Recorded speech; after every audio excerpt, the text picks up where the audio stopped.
says here, while asynchronous or async code can be difficult to understand at first, it has many advantages.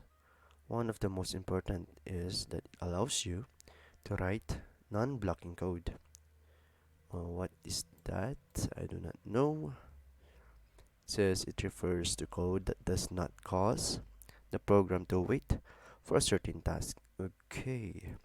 For example, imagine you're baking a cake and you put the cake in the oven and set a timer. You don't have to sit in front of the oven waiting the entire time.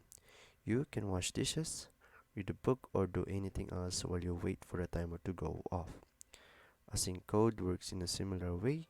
You can start in a sync operation, and other parts of your code will still work while that operation is running. Okay, we'll learn about async code in the future projects, but set timeout function is a good introduction. Add 1500 millisecond delay before the text count is logged to the console. So basically, we will just have to do just like the previous step.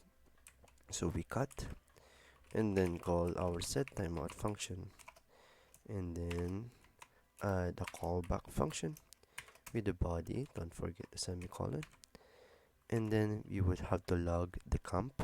So we copied it. We cut it in the earlier. So what we'll do is we paste it, and then